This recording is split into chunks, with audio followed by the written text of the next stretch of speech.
This is the part of trigonometric equations where we need to solve equations that have trigonometric functions in them and find the solutions between 0 and 360. This is the normal question that is there throughout the past papers, and this lesson is going to show you how to solve different types that are there.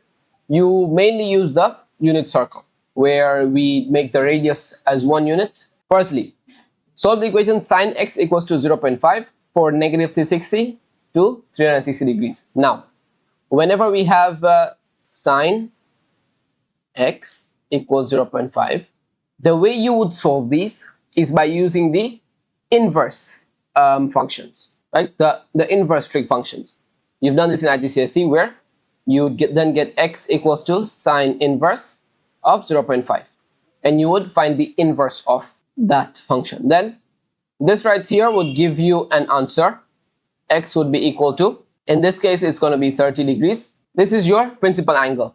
Then you need to find the angles that are like that. So if you go and look at this right here, remember this is going to be 30 degrees, and that's your sine x. Now we know that the magnitude is the same for all of these, 30 degrees, 30 degrees, and 30 degrees, right? The magnitude is the same, but the sign is the same only for these two quadrants when it comes to sine. And so this one is also going to be the same as this one in terms of the sine and the magnitude. And this right here, whenever you take this as your acute angle, your original angle is 150 degrees. That means sine of 30 is equal to sine of 150 is equal to 0.5. And this gives us something really good. Why?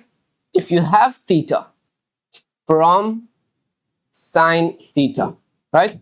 Then if you want another angle for that theta, we will do 180 minus that theta, and we will get our other angle that is also equal to the original angle. Then obviously we know that the period is 360. That means if you want to add 360, you're basically going through the same revolution, right? So 30 degrees is the same as 390 degrees, because you've just gone full revolution again. Therefore 30 is equal to 390, and 30 is also equal to, you can minus 360 as well, because you can go clockwise, and so that's going to equal to negative 330 degrees, right?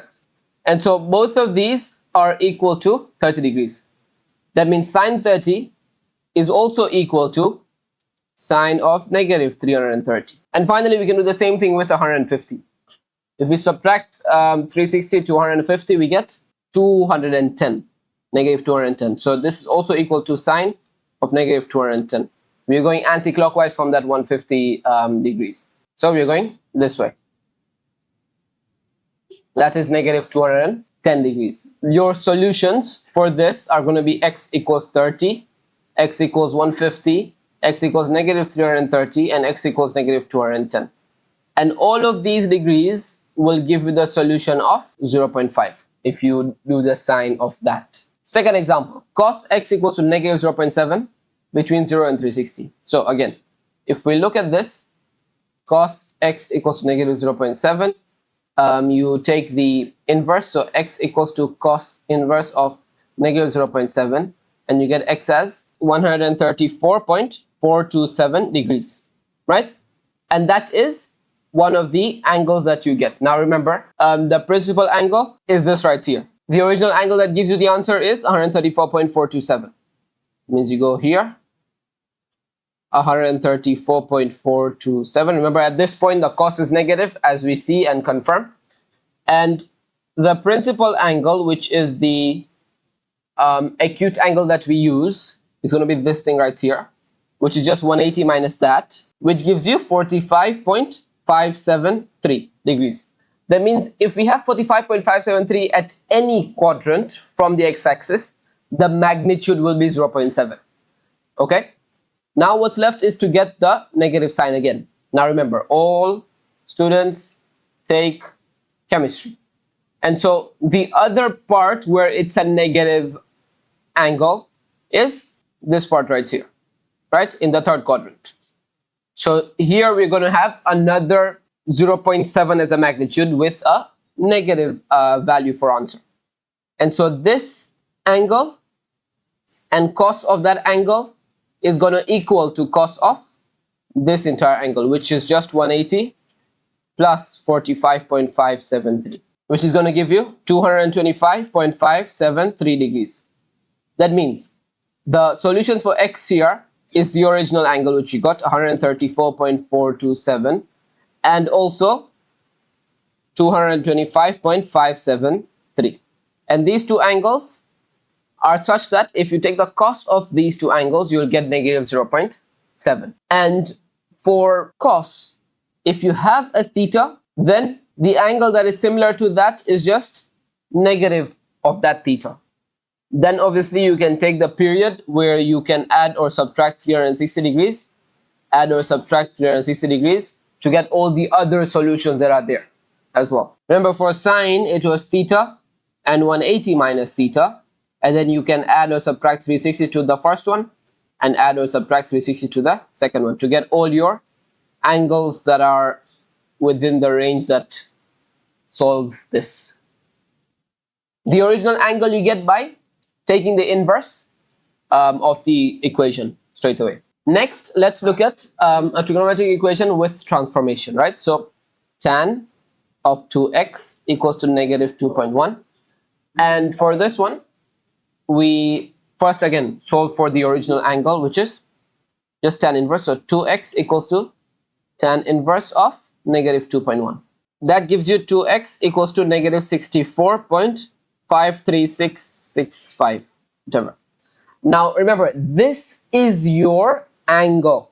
Yeah, you don't solve for x and then that's your angle. This is your angle right here. This inverse function, this gives you the angle, this gives you the theta.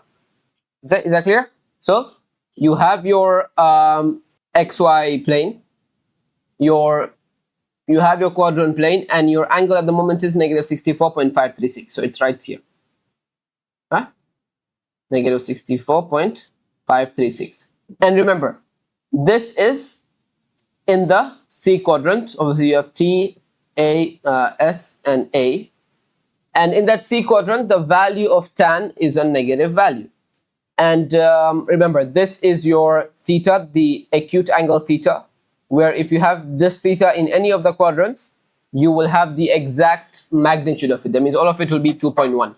So you need to find another quadrant for which you get a negative as well as that same magnitude. So, and that quadrant is going to be the S quadrant, because here tan is positive, here tan is positive, here tan is going to be negative.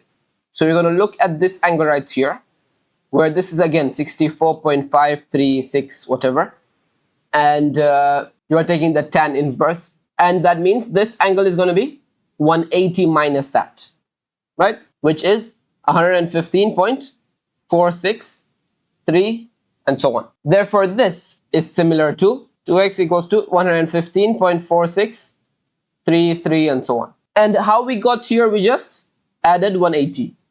And remember, adding 180 is just adding the period of tan. So if you look at the tan graph, it goes like this, then it goes like this, and basically it continues the same way. That means if you want this y value right here, the way you get the next y value is only if you go on to the next revolution. You go on to the next part of the graph, you can say. So the only way you do that is by adding 180. And so you want the next one after that, you would add 180 again, and so on. So the way we get our angles for tan is we get the original theta. Remember, we don't solve for x first, we get our theta first, which is from this. We get our theta and we find all the thetas that are this, all the thetas that give us the same answer as the original theta when you put in tan, right? So you get your theta, then you can add 180 or you can subtract 180, and you can keep on doing that over and over again, right? Because you're just going to the next period over and over again. So you have your original negative 64.53665, then you have 115.4633 whatever, then you can add 180 to that again, and you'll get 295.4633 and so on. Then each of these would be equal to 2x. And then from that, you can find your x that you're looking for. And obviously, this will not give you an x that is in the range because it will give you a negative answer. But both of these will give you an x in the range because you want it between 0 and 180. That means you want the original one to be between 0 and 360. And these two are both in between 0 and 360. So you can divide by 2 for both of them. And this one is going to be 147.73 degrees. And this one right here is going to be 57.73 degrees. And these are going to be your two values of x that solve this equation right here between 0 and 180 degrees. Next up, we have solve sine 3x plus 40 equals 0.4 for this range for x. And we start off the same as the previous one, where we first start off by finding the original theta, then we find the symmetric thetas to that, right? So firstly, sine inverse straight away. So sine inverse of 0.4, which is your theta right here, equals 3x plus 40. Then you find the answer for this. I get 23.578 equals to 3x plus 40. This is one of the thetas, and remember, we can get other thetas as well like it. And as I summarize it for you, you just do 180 minus that. So 180 minus 23.578, which is going to be 156.422. And that is also going to equal 3x plus 40. Yes, there are other ones as well, which you can add 360 to this. So plus 360, plus 360. And so here we would get 383.578. And here we would get 516.422. And these are also going to be equal to 3x plus 40 and equal to 3x plus 40. Because remember, the thing here, the domain of x is between 0 and 360. So we need to find all the values of x, not all the values of theta. Theta can be above 360 degrees, that's fine. But the x at the end should be below 360 degrees. And we could go one more time. And the reason how you know how many times to go, you can look at this 3x. Basically, if your theta is 360, and you're going to divide it by 3 to get your x, yeah? And 360 divided by 3 is 120. So we want theta such that it can go up to 3 times your x, right? So if your x maximum is 360, you want to go up to 720 degrees for theta. So we can add 360 again to this, and add 360 again to this. And we find here it's going to be 743.578. That's also going to equal 3x plus 40. And on the other side here, this is going to be 876.422, which is going to equal 3x plus 40 as well. And from this one, this one, this one, this one, this one, and this one, we can find our x's for each. And these are the answers you get once you subtract 40 and divide by 3. But we can also go to here. I made a mistake, slight mistake. This is 360 divided by 3 is going to be 120. And so we want the theta to be up to 3 times the value of x. So 3 times 360, which is not 720, is actually 1080. So we can go up to the fact when we get 1080 for our theta. So at the moment we are at 743 here and 876 here. We can add 360 to both of these again, and we can get 1103.578. And you can solve this as well, equals to 3x plus 40. And subtract by 40 and divide by 3, we get 354.526 degrees. With this one, we would get 1236.422 after you add 360. Then subtract 40 divided by 3, we would get 398.807, which now goes above our range. So this is now we know where to stop, right? So these are going to be our answers. 354.526, 278.807, 158.807, 38.807, 234.526, and 114.526. These are all in our range that we have. Next, solve sine 2x plus pi over 6 equals 0.6 for the domain 0 to x to 2 pi, right? And now our domain is in terms of pi, which tells us that it's going to be in radians and not in degrees anymore. That means you first need to make sure that your calculator is in radian format so that you can then continue with these questions. So again, first thing, find the theta, the original theta, where you sine inverse of 0.6. This gives you the theta, and that will equal to 2x plus pi over 6. And this is going to give you 0.6435 radians equals to 2x plus pi over 6. Then we can find the other ones for this, and obviously because we have sine, we have 180 minus that angle, and 180 is pi, right? And so just pi minus 0.6435, which is going to be our next angle. You get 2.4981. That is also going to equal to 2x plus pi over 6. Then remember, you can do plus 362 each of these. 360 is basically 2 pi, right? So you can add 2 pi to this. We get 6.92668 whatever, and we can add 2 pi to this as well. We get 8.781283 and so on. Then what's left is we find the values of x for each. Obviously all of these are equal to 2x plus pi over 6.